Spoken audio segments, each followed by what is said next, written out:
What's up? What's good? What's happening? Welcome to the King and Me Show. I'm one half of this thing, King. Hey y'all, it's me, Michelle. How y'all doing? And we live, liggity live, November the 17th, Monday. We almost at Thanksgiving. Almost. That used to be my favorite holiday. I say used to be because with this medicine that I'm on, I'm not gonna be able to ravish the Thanksgiving holidays like I used to, which is a good thing. But I miss the old days where I could just eat whatever and enjoy it. I am not a this time of year holiday person, so I'm good. I'm Gucci. No doubt. Well, look, y'all, we here at the King and Me Show attempt to offer a real outlook on a healthy relationship, real being relatable, Entertaining, accountable, and loving. I wasn't gonna miss it this time. I know. We are past the government shutdown, and there's still some fallout from it. So our focus today was going to be around that. When the government shuts down, do relationships open or close? Does the stress that occur, similar to what happened when you had a major change, like when the C virus ended up changing dynamics? It wrecked people's relationships. It changed the whole dating dynamic. It wrecked some, but then it also brought some together. Like I know someone who like ended up getting married because of that. Nice. So that is what we are going to focus on today. But before we do, let's talk about what we did this past weekend. What we did. Let's give a shout out to Paul Bennett. He is a watcher of the channel. He's likely out walking Doctor Strange right now. So it's nice to actually put a puppy or a dog to the name and the person. But we had a chance to meet Paul, his lovely wife, and our good friend Greek Pete over at Sparta HQ Network. And we politicked it, chopped it up. Unfortunately, watched Alabama lose. We can't have to talk about that part. You know, but it was a part of the weekend. I know. It was the sad part of the weekend. It definitely was, but it was the only sad part because the rest of the weekend turned out to be fan-freaking-tastic. And the Ravens won. Yes, because Shedeur Sanders sucks. We're not going to talk about why. A win is a win. A win is a win. No doubt. Now, I have a video that Michelle hadn't seen. So to kick off this show, before we check to see if we have any comments, watch this video, and this will kind of set the mood and the tone for the rest of this live stream. Take a look. I don't know how it's going to work. I don't know how it's going to go. I don't know how it's going to go. It could go either way. So the question that was on the screen said, if my husband is furloughed another week, and it was a lady cutting up some cucumbers with a big sharp knife in her hand. Big old sharp knife. And I forget what line that movie is from, but that was one of those stressful times, those trying times. What did you observe that occurred during the government shutdown as it relates to relationships and dating? I didn't really hear a lot of people talk about relationships. So what I saw, my social media feeds, and I remember asking King if it was just something about my algorithm, but I just remember seeing a lot of women post about the financial difficulties that they were encountering with the shutdown. I did not see a lot of men post about that. I know someone who, and I'm not going to disclose who, but she and her husband, well, her husband is a government employee, but he's an accepted employee, which means he had to go to work and not get paid during that time period. She was talking about, you know, how it was going to be devastating for her because, and for their family, because he is the breadwinner. Like in her words, she earns like pennies on the dollar in comparison to him. So she was not looking forward to that period. But, you know, I would check on her periodically throughout. Okay. And I just saw like my my experience, what I saw with people is if they were a single woman, they were struggling. But if they were married or a man, they were not struggling. Do you think that maybe it's, and I'm speaking in broad generalizations, that it's a difference in the way that the genders handle stress? Because it it was a stressful time for men, and some of my single male friends who I know, like they're not doing bad, but definitely things were rocky, like Yeah. things were difficult for them, Mm-hmm. but they didn't necessarily emote it or express it. Because I too, it's not just your algorithm, maybe our algorithm for the stuff that we search for as it pertains to our show, but I also saw like not just strangers videos from TikToks and things. I had a couple of people express that, like, if you let them tell it, oh, it's a sinking ship over here. I need help. And I mean, I don't know. Like, I think back to one of my students.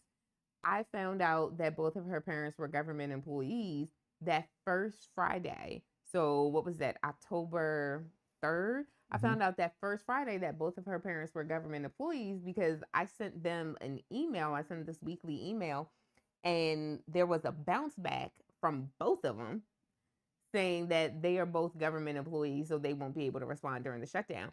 And I just remember in my head thinking, oh my gosh, like both of your parents. And, I don't know this child's financial situation. So I just remember thinking, both of your parents are government employees. And I pulled her to the side and I was like, are y'all okay? Like, do you need anything? And periodically I would check in with her, like every 10 or so days, I would check in with her and I'm like, are y'all okay? Do you need anything? And in hindsight, this child probably thinks I'm crazy. No, her family is financially fine. Like, they were fine before the shutdown, they were fine during the shutdown, and they were fine after. They even took a little vacation, like went out the country. I think went on the cruise. Like, Nice. they were fine. That's how you should And be. again, it was a couple. So I do know people who were impacted. And then, I think about my single friends who are government employees, and the same was not true for them. They were struggling. They were definitely struggling. Let's talk Turkey. We've made it known, I think, on our last live stream that the government shutdown impacted us. And it impacted us in a way that we're still working through it. Is that fair to say? Not necessarily, Why do you say not necessarily? because I don't think there's anything to work through. Why do you say that? Because I think a decision has already been made. Based on what? Based on that's what it appears like. So the impact, though. Let's talk about how we had to communicate through this, because this wasn't a simple communication thing. There was one person's desire, another person's desire, and the impact of how we had to, or the discussion of what the impact could mean. So we talked about how Michelle and I, we don't cohabitate yet. I'm not going to put words into your mouth. In my mind, it has been delayed again, and the government shutdown was one of the reasons. We are getting into a position where this week we can be made whole for the most part. And in my eyes, we should still wait and still be able to cohabitate. Now, I'm not going to put words into your mouth. So, do you not see things still working out that way to where waiting for another 6 months is still palpable for us? Palpable or desired? My question was palpable, but I'm more trying to ask the question of, do you not see it still happening if we have to go another 6 months? And if not, why? No, I don't think it'll happen if it goes another 6 months because it's already been delayed 6 months. So that would make it delayed a year. And I just feel like another reason will come up and it won't happen.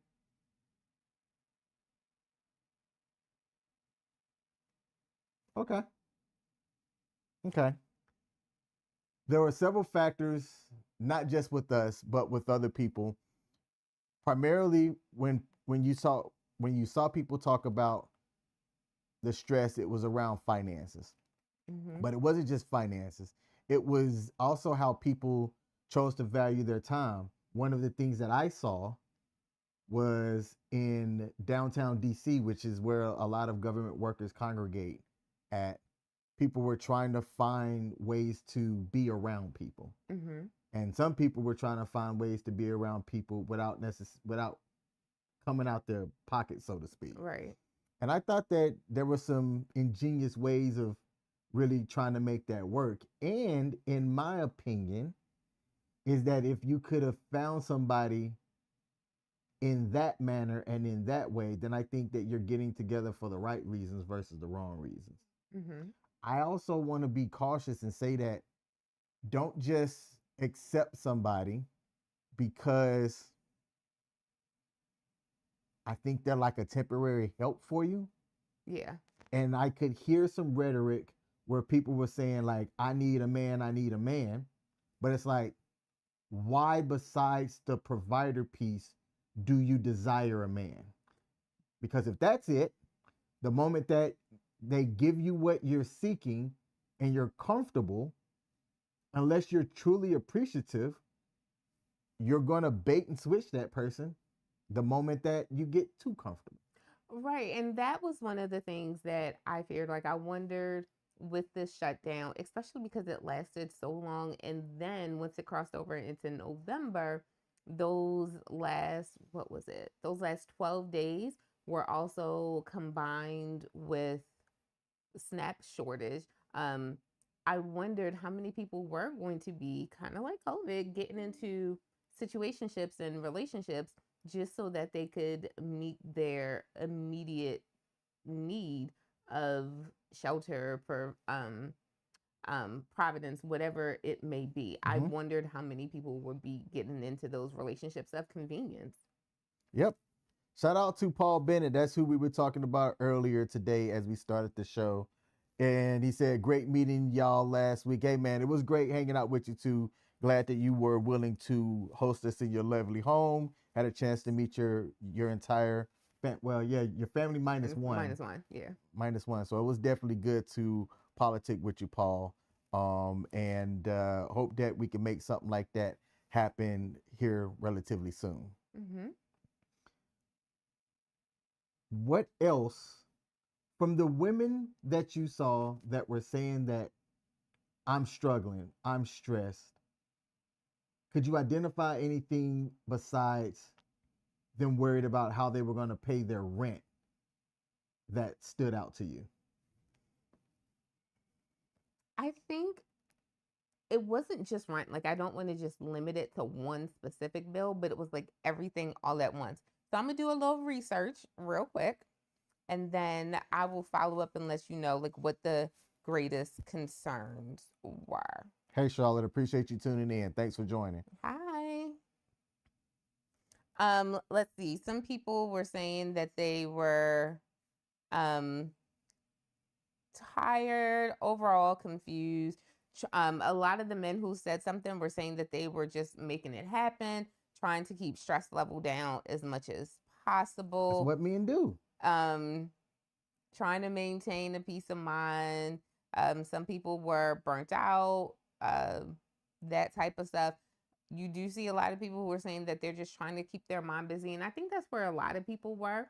They were trying to not get caught up with everything that was going on, because we've had shutdowns before, right? Like, we've had in this with the same president, but like a different level of administration, different complete leaders.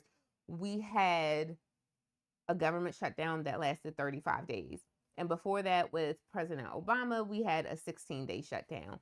And then with Clinton, we had, how long was Clinton shut down? I don't remember. I was a federal employee for Obama and 45's shutdown, but I don't remember Clinton's. I think Clinton was like a day, because I think they were saying that aside from Obama's 16-day one, everything else was only like 1 or 2 days or something like that. So this was very, very new for people. It tapped into a lot of things, hitting people right at that holiday season, Ooh. especially when they're thinking about, Thanksgiving and, everything, and costs have been on the rise all year long. I think this one just hit differently. And some people use this time to kind of like reorganize. I heard about this lawyer who was furloughed who opened up a hot dog stand, and I'm like, big ups to you. I love that for you. I love that for you. Nice. I'm always so cold, and like everything just goes on as soon as the camera starts. But before the camera start rolling, like I was fine. I didn't yawn not one time. Like everything was good to go. Camera start rolling, everything starts happening. You're good, babe. You're like a regular Mrs. Potato Head. I am a Mrs. Potato Head. But you're my Mrs. Potato Head. Aww. What about you? What have you heard? What words are you hearing on the street with dating? I primarily saw men that were, I'm gonna say that just as plain as I can. They saw desperation, and some people, not those that I knew personally, took advantage of that. Mm-hmm. Meaning, tell me more. Yeah, meaning that they were like, I know I could get this person. I can do what I want to do, and then to the streets they go back. So let me throw out some rabbit food here. Let me spread some bird seed. Let me have them come and snap up some of that bird seed. Oh, hey, check out my home and my pad and everything I got. Oh, let's open this refrigerator. Look at all this food. Ooh, okay. I mean, day one, bed one, and then ghosted. I saw a couple of that, and I felt bad about that one. Like not really, but like it's a bad representation of men that some of those men were thinking that way. Like here, let's just take advantage of women in their state of desperation. But then I look at it like, and this isn't to sound judgmental, but it is also to kind of help build a conversation and bring awareness. How do we move past that? Because we are possibly going to be in another government shutdown if decisions can't be made by January, is it 30th or 31st? January 30th, I believe. If decisions can't be made by January 30th, we could very well be in another government shutdown. So how do we, what positive movements can we make between now and then so that women aren't finding themselves in the same predicament?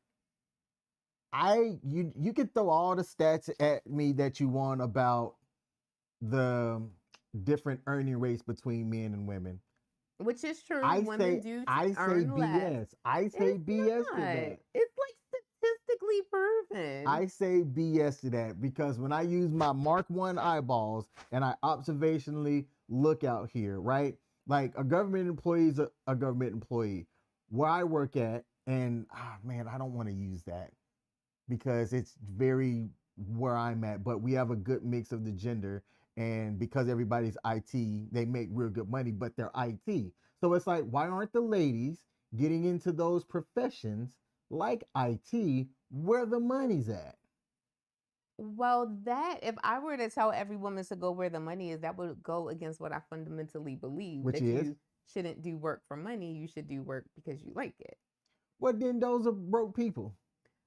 Not necessarily. Like, you have people who have decided to turn off their own TV because things got to be too much. Like, I feel like you have to be doing something that you love and you enjoy if you're expected to do it for decades and decades and decades. Now, this is today's generation thing. Like, I know that our parents worked in jobs for decades at a time because they needed to pay the bills. Not because they enjoyed what they were doing, but because they needed to pay the bills. Fortunately, unfortunately, we're in a different time now where you can have a little bit of choice in there.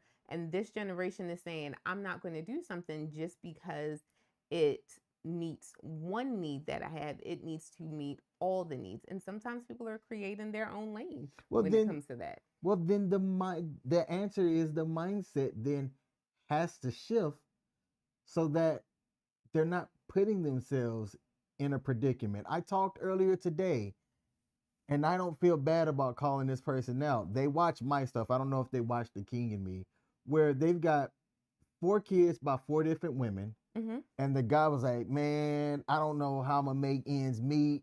You know, child support is just killing my pockets. And I'm like, but you did that. Right. You did that. You chose to make those decisions. So it really comes down to making better decisions. And I will not disagree with that. But what I will say is the statistics have already proven that by and large women do not make as much as men, number one, and that number two, part of that disparity comes in that we don't get promoted at the same rate or to the same positions that you all will. Now, I don't know names because I don't remember names, but there was a story of, oh my gosh, I don't know like her name or even the branch, but there was this woman in the military who was the highest ranking woman at her particular position. Okay. And she was supposed to get promoted to a position, but Hexeth basically like chopped her down and put a man in over top of her. That stuff happens, and I think you even said it on one of your shows, that because that happened to her, that essentially just killed her career. I don't know if I can say that word, but that's a prime example of how women don't earn as much as men, because she earned that promotion and was not given that promotion because of her gender. So because she wasn't given that promotion because of her gender, that is a way of keeping that pay disparity in existence. Decent point. Like, I'll give you that. Yet still, that person made it to the ranks of a 3-star general. Right. And now can't go any further because of her gender. Yet still, she has skills that she can take, and when she gets out on the market, post-military career, she's solid. But should she have to, because she wanted to stay in the military and she earned a position that she was not given because of her gender. And like, that's the point that I'm trying to prove. Like, you don't see financial disparities or earning disparities between men and women, but that's a prime example. She earned a position doing what she loves in something that she's really good at and overly qualified for, but did not get it because of her gender. Look, I'll openly admit, because I'm a guy, I probably will never understand that. I will likely never see that to be able to get it. But what I do get is still doing what you got to do to make things work out. Period. Having to work my normal 9 to 5 and then use the restroom, eat a bologna sandwich, and then go out and drive Uber and Lyft for 4 to 5 hours a day till midnight sometimes. And then going to sleep, waking up, doing it all over again 7 days a week so that I could get out of a bad situation that I put myself in. And I'm not going to disagree with you, but I think to an extent, if what is holding you back is something that you can't control, like your gender, or someone choosing to hold you back because of your gender, because of your race, because of anything that's protected by the First Amendment, that is not fair. And I don't think that people should be penalized for that. I agree. My main counterpoint to that, though, is still there are still mechanisms in place for that person to succeed. That's still not really hindered when I look at it, when I break it down. It's still not something that should keep them from being able to succeed and have a life for themselves, to where they're not on TikTok crying about being worried about what they're going to do next.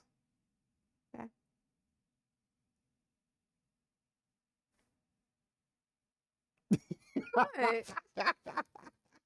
I actually thought you might have had something else. So let me come in here. Do you think that the shutdown stress helps or hurts people's communication style? Does it highlight or does it hinder? Their communication style, I would think something like the shutdown, it should highlight, but I think it hinders. I think for most people, it just kind of illuminates that there were gaps that existed before, kind of like COVID. Mm. Kind of like, that time period, the pandemic.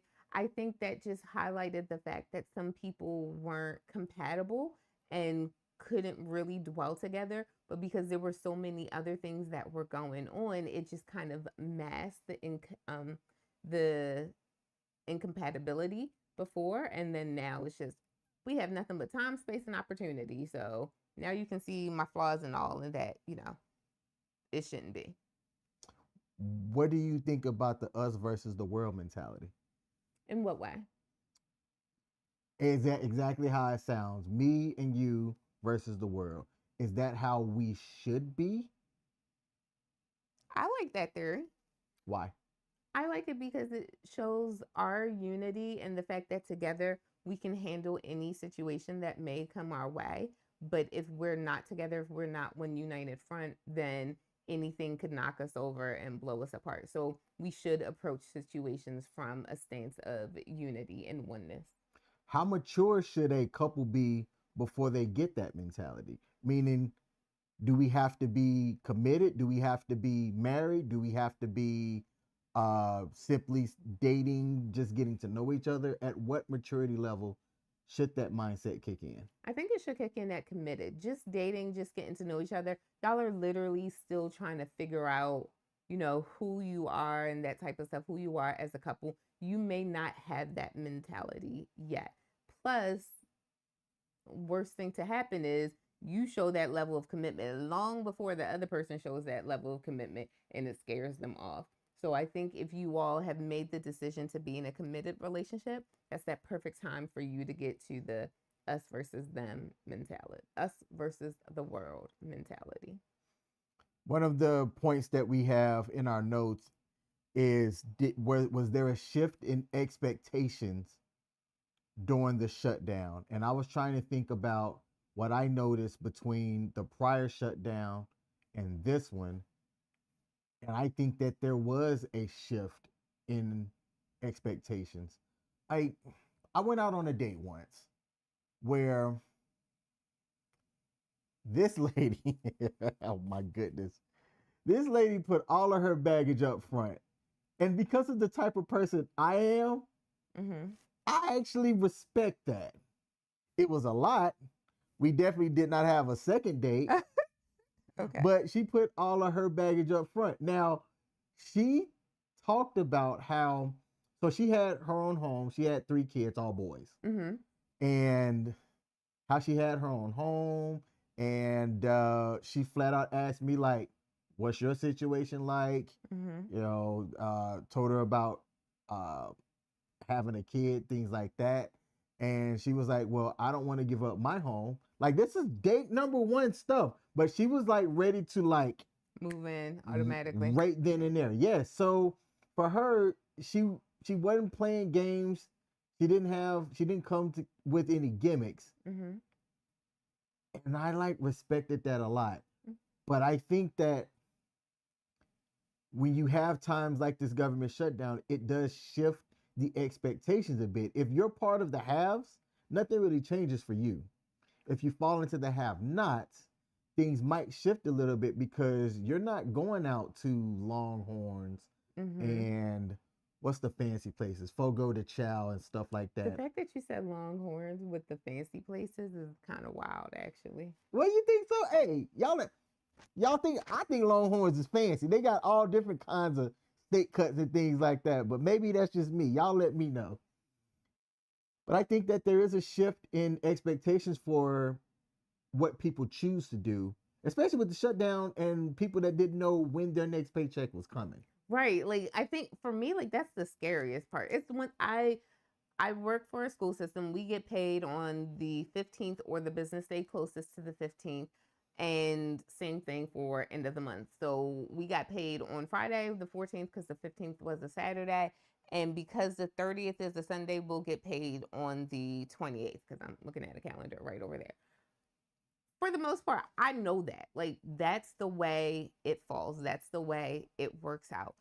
I cannot imagine sitting there and you're really unsure when the next check is going to come. And not because of any fault of your own, not because you didn't get up and go to work, not because you didn't do your job, but because the government has decided we're just not going to reach an agreement right now, no matter whose fault it was. And it wasn't yours, but you're still not going to get paid.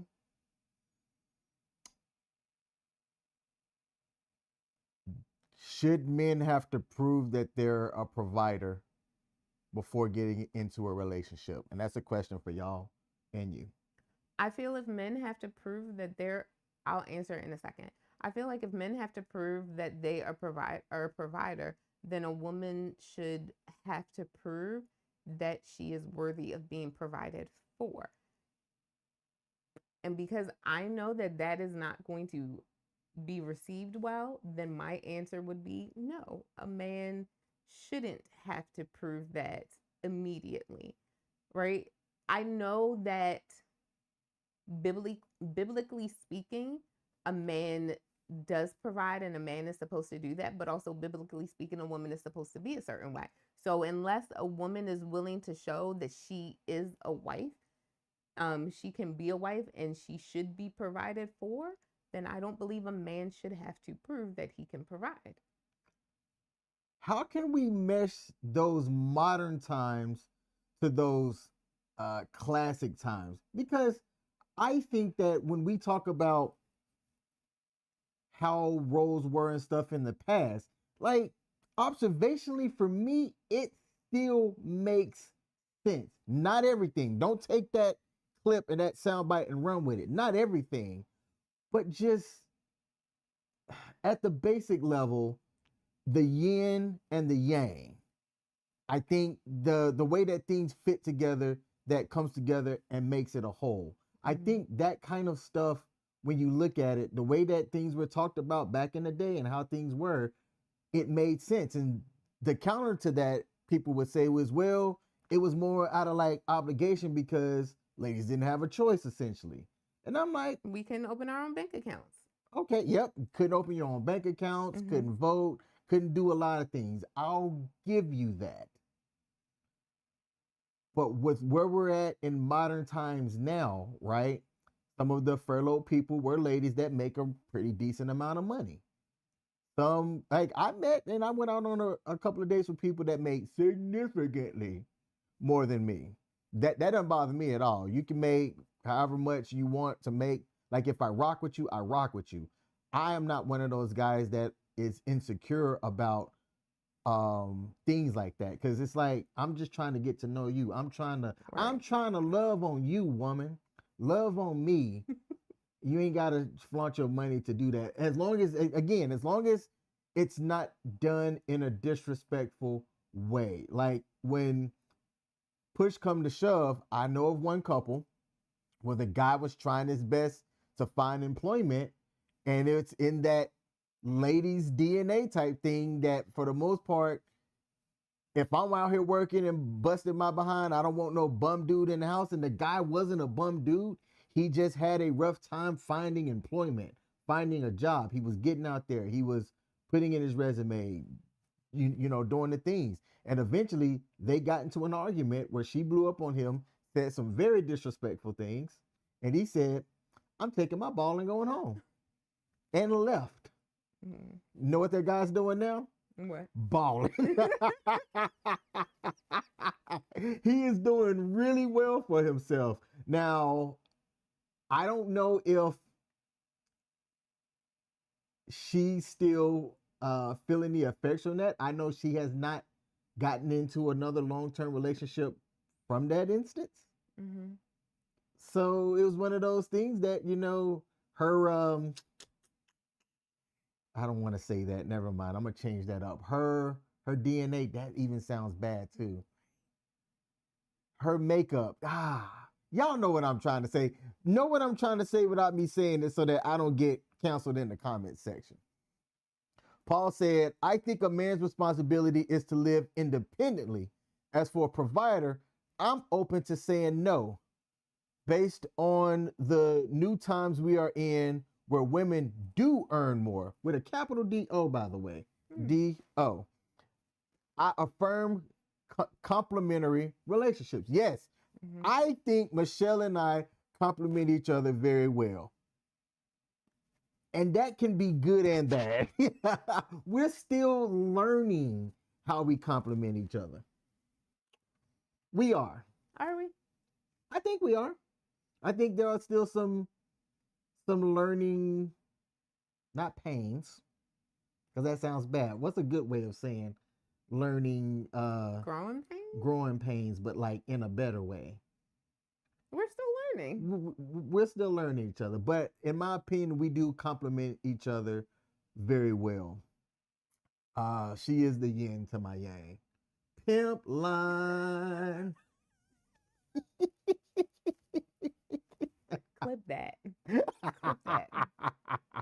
Brand manager, clip that part, please. Hey, Paul, I appreciate that comment. Yes. Yeah. That's where I stand. Compliment me, and certainly don't be an anchor. That's one of the things I talk about all the time. If anybody is an anchor in my life, I cut them. If my daughter becomes an anchor, she getting cut. I don't play around with that. I think that there's a level of complementary that you have to have in a relationship with anybody, no matter what the relationship dynamic is. Compliment that person, bring value where you can. If not, stay away from me. And I think users just don't care.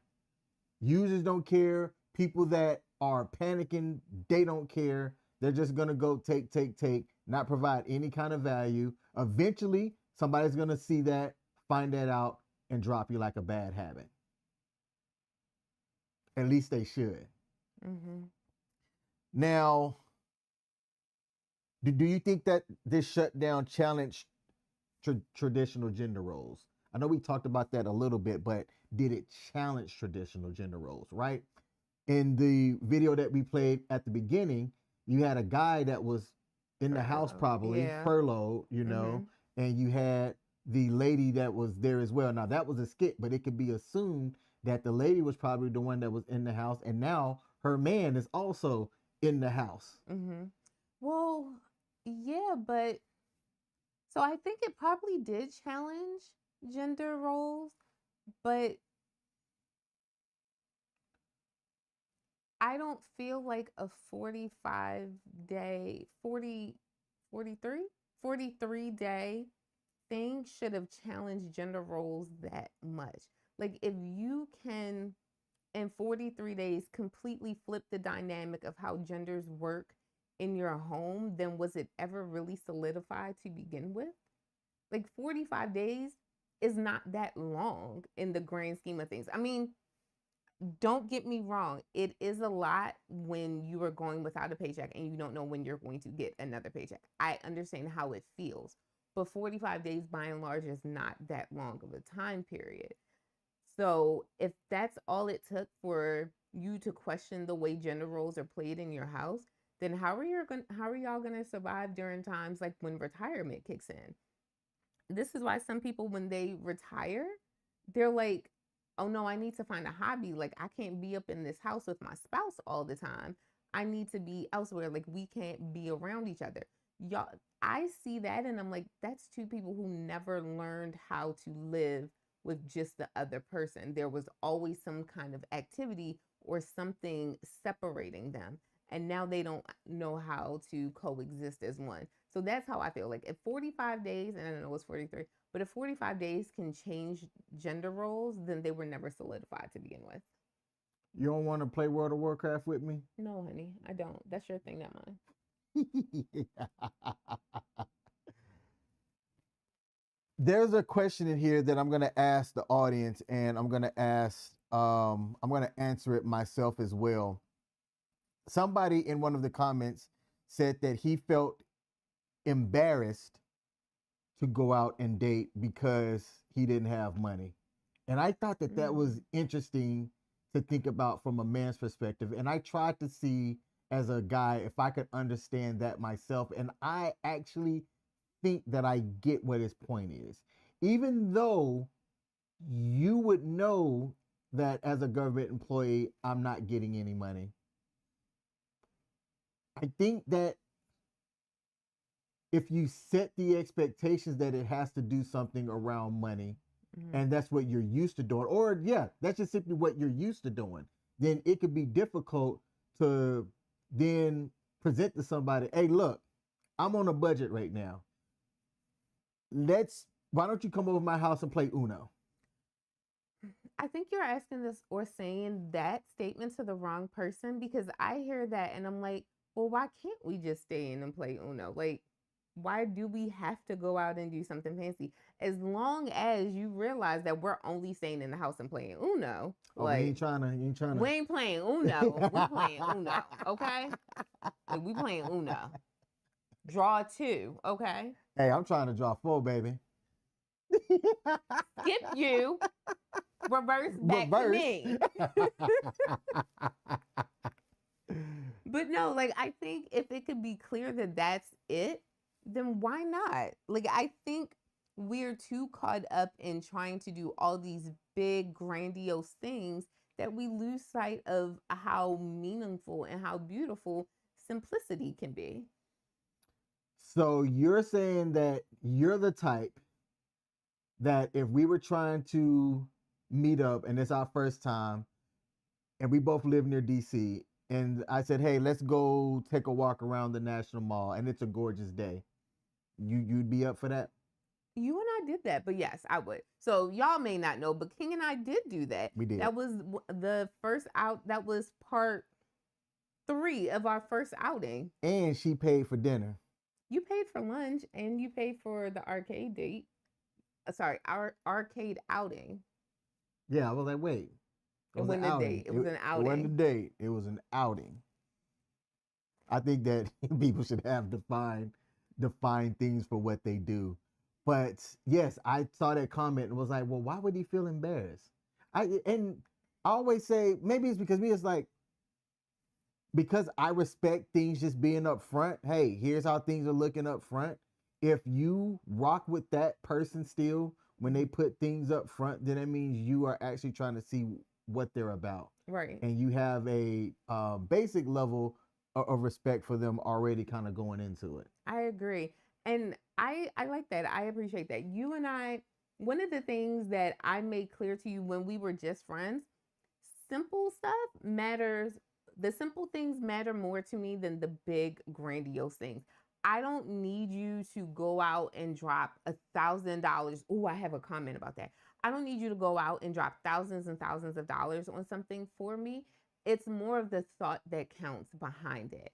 And I'm going to say that, put a pin in it, and make a quick pivot to something that I saw trending on social media. And I know it doesn't necessarily pertain to this. Go ahead. But it was that guy who proposed to someone with a Walmart ring that cost like $893, and how the woman said no because she knew that it was a Walmart ring and it cost under $1,000.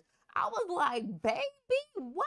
Your man said he loved you and wanted to spend the rest of his life with you, and you won't trip over the price of the ring and the store that it was purchased? Yo, you just got me 38 hot. Good. I still don't understand what that means. Like, is that an Alabama thing? Oh man. It was oh wow. Wow, this man took the time, picked out a piece of jewelry. It doesn't matter what the cost was. To me, it doesn't matter what the cost was. Right. Or the place that he got it from. I would agree. Like, I am that person. I watch so many, like, I watch them Hallmark Christmas movies and everything like that, okay?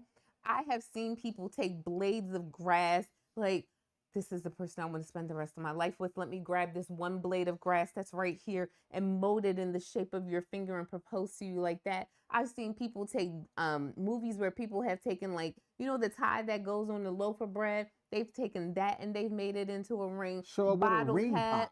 Right, ring pops because it's the gesture that means everything. It's the thought behind it. And the symbolism. And the symbolism, that's what the word was. Like, if you know that this is the person you want to be with for the rest of your life, what difference does it make what you put on their finger to indicate it in that moment? And like the comments were, I don't even remember what the comments were saying, but like the question was legitimately asked, would you accept a proposal, a proposal from someone if the ring came from Walmart and was $8.93? If the answer is no, then just skip that person. Please tell me he walked away from her. I don't, hold on. Let me go find out. I really hope for all of humanity that guy had enough respect for himself to say, okay, this relationship is done, and got in his car and drove off. All right. So I think this is the guy who posted it. Tyrone Whitley. She really said no over a ring. Oh, no, it's not him. It's someone else. Bro planned the proposal for a whole year, got his friends and family together, poured his heart out, and she said no in front of everyone. Not because she didn't love him, but because the ring came from Walmart. He spent $900 and said it wasn't about the price. It was about the meaning. She said it wasn't about the money either. It was about not listening, that she wanted to feel chosen, not just proposed to. And the internet is divided. Half saying she's ungrateful, half saying he should have listened. But let's be real. If someone spends a year planning to love you publicly and your first thought is the store it came from, maybe you weren't ready for forever either. And just showing a screenshot of the thing, and y'all know I gotta blow this up because I can't see. Send me that. I just got to ask Manny what happened tonight. So this is the woman. What happened tonight? I've been, sorry, that's the man. I've been planning this proposal for over a year. You really told me no in front of everyone, and that ish crushed me. And she said, it's not even about embarrassing you. It's about you not listening. I told you what kind of ring I wanted more than once, and you showed up with something from Walmart, ! So this is about the ring. I still spent $900 regardless of where I got the ring. I put so much effort into this for you, for us. Tyler, if you knew what I wanted and still chose to do what was easiest, tells me you don't really hear me. I want to feel chosen, not just proposed to. Wow. So everything I did just didn't matter to you, huh? She said it mattered, but not enough for me to say yes to it forever. I'm not sure you're ready for. Tyler, break up, move on. You will find somebody that will honor and respect the symbolism. That right there was disrespect to the highest degree. Not because she rejected you. She is not entitled to say yes just because you proposed in front of everybody. Certainly not entitled to say yes. The reason matters, and the reason she gave is a trash reason. And I feel so proud of myself for not cussing just now. Oh man. Wow. I used to have this thing where I told myself that when I was 45 and in these streets, this was before I met you, that I was gonna have my sports car and my good car and then my beater car. And I was gonna show up to places, not necessarily in my best car, wealthy, but I wasn't gonna showcase the wealth, just to see if you wanted to spend time, not you, but if the person wanted to spend time with me, for me, or if they knew that I had things and toys and wanted to get into those things and toys. Extract me from my resources. Oh, I know what you meant. So that was a thought that I had, and it's sad that I had, not sad, funny, I guess, that I would think that way because of what I knew that I wanted to be, or where I wanted to be when I got 45 and 50 years old. Like that vision is there. This was good. It was. Wow. You got me. Oh man. I'm sorry. Oh, why did you? Ooh. I'm sorry. And I know that's not even related to the government shutdown, but we all learned about it during the government shutdown because it came out last week. So it's like government shutdown entertainment. Ah, goodness gracious. I think during the shutdown, if you didn't learn about yourself, you should be comfortable with who you are. That's my overall message at almost every single turn and every single topic that we talk about. Be comfortable with who you are and what you have, and you'll attract someone that matches that, that can complement that, like Paul said earlier. Complementary. If you are at any point you have anxiety about what you have, who you are, your height, your weight, how you look, where you live, if you've got a roommate, if you are a single mother with 3 kids, whatever. If at any point you're uncomfortable with that, you're pretty much burying your own self before you can have a chance to really launch and find it what it is that you're looking for. Shout out to Super C. Super C did have something that I wanted to highlight earlier, and he put the comment on before we went live, which I thought was interesting, but I can't show it here. He said, in regards to the question, when the government closes, do relationships open or collapse? He said, in America, it'll most definitely, without question, collapse. It'll be worse than COVID. Way worse for the married people now. So much for thick and thin that be brought up in the American vows with a death emoji.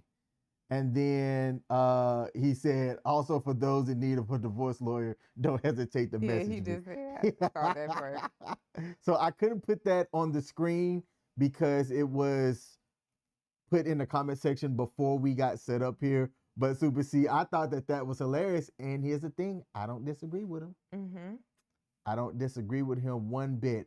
And I think we should have maybe that's not. Next episode is the 24th. That should be a call-in episode. Yeah. But we should have also a East versus West discussion.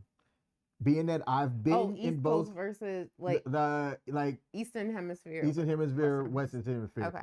And I've got really only observational because I lived in Japan for a couple of years. I have peers and people that were dating and did get married to some people that lived in Japan, and observationally could see things while I was traveling. But that's one of the things that we talk about as well. Folks say, you'll hear a lot of American men say that if you want to find yourself a good woman, leave the U.S. That's the rhetoric that's out there. And I don't buy it. Of course you wouldn't. You are part of the U.S. women. Not saying that you're part of the bad part of that, but it's speaking about you. I'm a good woman, and I'm in America. You are both. Thank you. Just saying. So, shout out to y'all for tuning in today. Thank you for tuning in to another episode of The King and Me Show. If you're watching on WTF Nation Radio, give a salute to you as well. Make sure you hit that like button. Tune in as our main man, Ice, will be leading the Monday edition here at WTF Nation Radio. Shout out to Perry Production for the partnership that he's allowed us to have on his platform to co-stream over there. And we're still waiting on one last partnership announcement that we have that should be the final partnership for 2025 as we look at bringing things into this space going into 2026. Let's see. We got one more comment here. I'm going to read that, then we're going to close the show. Super C said, when I was in Thailand, 38 days, and the guys I've crossed paths with wish that they would have moved there way sooner, could have dodged a lot of issues. We're going to have that discussion. Okay. We are going to have that discussion. East versus West. Should men go out the country to find themselves a good lady? That will be next week's episode. So you got to tune back in to see what's said. All right, y'all. Thanks for tuning in. I'm King. I'm Michelle. And we out. Bye. See ya. Release the Epstein files. Oh my gosh.